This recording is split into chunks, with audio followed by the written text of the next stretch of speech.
Hi everyone, it's Katrina. From strange walls in the middle of nowhere to unexplainable manuscripts, here are 8 fascinating unsolved archaeological mysteries.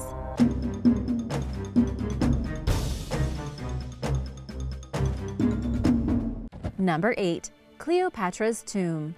Cleopatra VII was the last and arguably the most well-known of the Ptolemies, a series of Egyptian rulers that ran the ancient empire from 305 BC to 30 BC. She went down in history for her beauty and intelligence, and for her famous love affairs with Julius Caesar and Mark Antony, both of whom with she had children. It's also a well-known fact that after Cleopatra and Mark Antony were defeated by their former ally Octavian, Julius Caesar's adopted son, at the Battle of Actium in 31 BC, the two committed suicide. It is believed they were buried together near a temple of the Egyptian goddess Isis, in a tomb that was described by writer Plutarch as lofty and beautiful. But nobody knows exactly where this tomb is located, other than it's somewhere near modern-day Alexandria. The city was hit with a huge tidal wave around 1,000 years ago, which took much of Alexandria's artifacts with it. Since 2009, an elusive excavation has been being carried out at Taposiris Magna, a tomb 25 miles west of Alexandria, by noted Egyptologist Zahi Hawass, along with criminal lawyer turned archaeologist Kathleen Martinez. But the mission has largely been kept on the down low for several years, with the researchers limiting the information they provide the curious public with, despite a PBS docuseries having been made about the project. One unfortunate possibility the explorers and hopefuls must accept is that the tomb may not have been found because it may have been emptied by grave robbers, an all too common problem among ancient Egyptian ruins. And if robbers did find it, they aren't telling anyone. Number 7. Atlantis. Scientists, researchers, and explorers have searched and continue to search for the lost city of Atlantis, to no avail. Atlantis was originally written about by Plato in 360 BC. Plato described Atlantis as a once booming hub of naval power that sank catastrophically into the ocean some 10,000 years ago, as the result of a hugely tragic but unidentified event. And because the people were getting punished by the gods for their selfish and bad behavior. Sunken ruins have been discovered all around the world, and it's possible, or even likely, that more will continue to be found. But some researchers sincerely doubt the existence of Atlantis, and its possible location remains an equal mystery. People have claimed to have discovered Atlantis in many places, including the Bahamas, the Greek islands, Cuba, Spain, Morocco, and even Japan. But all these claims prove to be unfounded, and no definitive proof exists that Atlantis was ever a real place. According to National Geographic, Atlantis is indeed a mythical place, and many researchers have classified it as fictional, but the legend persists. So why is that? One possible reason is because Plato's writings were highly influential, as evidenced in their continued role in modern academia. Perhaps it's difficult for people not to believe everything the wise man had to say. James Romm, a professor at Bard College, blames the human imagination, stating it's a great myth. It has a lot of elements that people love to fantasize about. Or maybe, just maybe, Atlantis really did exist, and we just haven't found it yet. As you know, there are a lot of people looking for it. Number 6. Ancient animal traps. Until recently, archaeologists were puzzled about a series of lines throughout the eastern Sinai Desert in Israel, Egypt, and Jordan since their discovery in the early 20th century by British Royal Air Force pilots flying overhead. The lines, which have been nicknamed kites because of their shape, are made of low stone walls. They're somewhere between 2,300 and 2,400 years old, and in some places throughout Jordan, form chains up to 40 miles long. These lines remained a mystery for a while. Finally, in 2010, researchers figured out the purpose of the strange lines, which were abandoned 2,200 years ago. The low, long walls were used to funnel wild game, such as gazelle, into small killing pits, simplifying the hunting process by enabling the killing of large numbers of prey at once. Uzi Avner of Ben Gurion University Eilat in Israel mentioned in an interview with Discovery News that learning the uses of the walls has shed light on how our ancient ancestors were more knowledgeable about animals and sophisticated with construction than they were previously given credit for by the scientific community. Before, some researchers believed that the walls were used to corral domesticated animals, a notion that has been largely abandoned. The kites were built specifically in accordance with the migration routes of various species of wild animals and were specialized for particular ones. They weren't herding their sheep, but most likely using it to hunt herds of wild animals instead. Why were the walls abandoned? According to Danny Nadel, a kite researcher from the University of Haifa, Israel, a shift in subsistence strategies or climate change may have been factors. Number 5. The Copper Scroll Treasure. The Qumran Caves are famously known as the site where some of the Dead Sea Scrolls were discovered in 1952, but one lesser-known item was found alongside them, an ancient copper scroll thought to describe the existence of a hidden, massive hoard of gold and silver. The copper scroll dates back to a time when the Roman Empire controlled the Qumran region, approximately 2,000 years ago. It's considered the final of the 15 Dead Sea Scrolls. Experts estimate that the scroll was probably written sometime between 25 and 75 AD, and they speculate that the treasure was likely hidden sometime during the First Jewish War. 64 supposed locations of hidden treasure, which researchers believe may weigh thousands of pounds, are detailed in the text. So that's next for treasure hunters, I'm sure. The text also mentions a duplicate document that archaeologists have yet to discover. Calculations done in the 1960s determined that over $1 billion worth of treasure could be hidden. Researchers believe that the alleged gold mine was hidden by the area's residents to ensure it remained out of Roman hands during one of the local population's frequent revolts against the empire. Attempts to locate the treasure have been unsuccessful thus far, and some scholars doubt that it even exists or think it was already found. The copper scroll is on display at the Jordan Museum in Amman if you're looking for some clues. What do you think? Is the treasure still out there? Or do you think it has already been found by treasure hunters? Let me know in the comments below. Number 4. The Hobbit.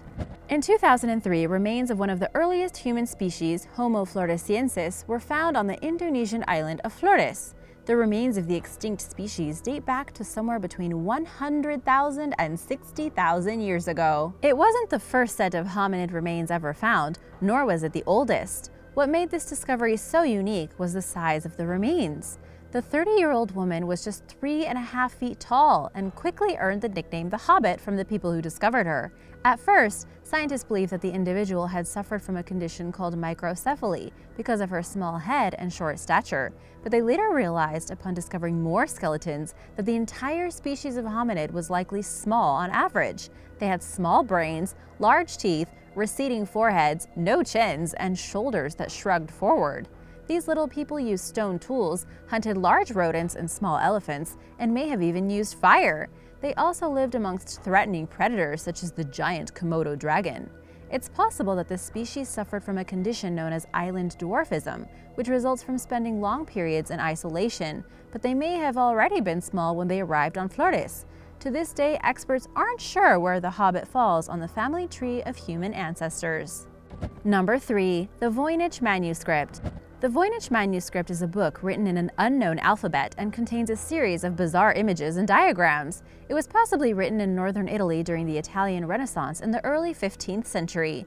The odd book was discovered in 1912 when it was purchased by a book dealer named Wilfred Voynich, after who it has been named.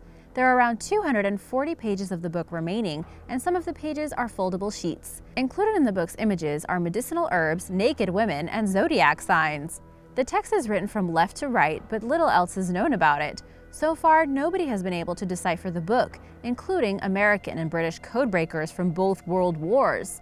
This inability to decode the mysterious book has earned it a famous place in the history of cryptography. More recently, history researcher and TV writer Nicholas Gibbs claims to have cracked the code, as well as AI, but scholars still claim that they have just added to the confusion and not really deciphered it. The commonly accepted timeline of ownership of the Voynich manuscript can be traced as far back as when it was allegedly in the possession of Holy Roman Emperor Rudolph II.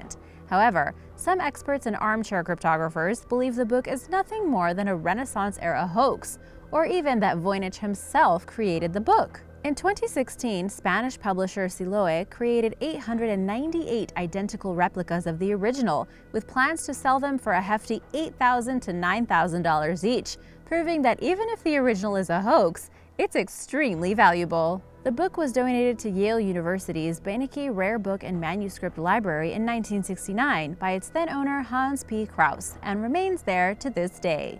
Number 2. The Khatt Shebib. In Jordan, there's a 66-mile-long wall that has been a source of confusion for archaeologists ever since its discovery in 1948. Nobody knows who built it, when, or why. Sir Alec Kirkbride, a British diplomat living in Jordan, was the first person to report the wall. While flying overhead, he saw stone wall runnings for no obvious purpose across the country. As of 2016, the wall's remains were being investigated by archaeologists with the aerial archaeology in Jordan using aerial photography. In some sections, portions of the wall run side by side, and in others, it branches off. If missing sections of the wall were filled in, it would extend for some 93 miles total. The wall is in ruins, but experts have determined that even in its heyday, it couldn't have been much more than a half a meter wide and 1 meter tall. The researchers also found 100 or so towers along the wall, some of which were constructed after the wall was built. People likely used the small structures as overnight refuges, for hunting, and as watchtowers. Based on pottery found inside the towers, scientists believe the wall was built sometime between 312 BC and 750 AD. It may have been built by a kingdom or emperor that ruled Jordan during that period, but it also could have been constructed by communities. While experts are able to somewhat speculate regarding when the wall was built and by whom, they're completely stumped about why. It's a short wall, so it's unlikely that it was erected for defensive purposes. The closest they've come to a possible explanation for the wall is that it marked a boundary between nomadic pastoralists and ancient farmers. Number 1. Gobekli Tepe. On a hill at the northern edge of the Fertile Crescent in Turkey lies Gobekli Tepe, a site containing massive 11,000-year-old carved stones that predate Stonehenge by 4,000 years. The large stone pillars that have been excavated weigh between 7 and 10 tons and are arranged in rings measuring up to 65 feet in diameter. While some of them are blank, others contain detailed carvings of animals such as lions, vultures, scorpions, and foxes. During the 1960s, archaeologists from the University of Chicago and Istanbul University examined the site. They noticed some broken slabs of limestone and dismissed the location as a medieval cemetery. In 1994, the site piqued the curiosity of German archaeologist Klaus Schmidt, who traveled there after reading about the limestone-covered hill. Schmidt could tell by the shape of the gently sloped hill, which rises 50 feet above the surrounding landscape and is unlike the steep plateaus nearby, that he was looking at something man-made. A year later, Schmidt returned with 5 colleagues and they got to work digging up the ancient stones. In addition to the pillars, the archaeologists found tools, including stone hammers and blades. However, they did not find any signs of a settlement that have been discovered at nearby sites of the same age, such as houses, trash pits, clay fertility figurines, or cooking hearths. The most telltale signs about how the people of Gobekli Tepe lived have been found in the animal bone fragments discovered there. According to Joris Peters, an archaeozoologist who has examined over 100,000 of the bones at Gobekli Tepe, says many of the bones contain marks and splintered edges, indicating that the animals were likely butchered and cooked. The bones belonged to wild animals, and the site was conspicuously absent of any remains of domesticated animals, meaning that it was probably a hunter-gatherer site. Archaeologists have mapped the huge site using ground-penetrating radar and geomagnetic surveys and will be unearthing the megaliths for years to come, despite starting the excavations over 2 decades ago. As of 2008, only 5% of the site had been uncovered.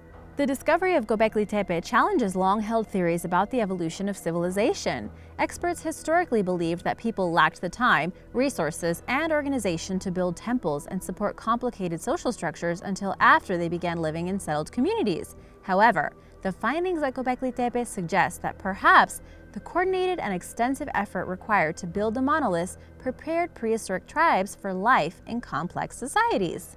That's all for now, but I'll be back soon with the next exciting video about historical mysteries. So don't forget to hit that subscribe button, and I'll see you next time. Thanks for watching. Bye!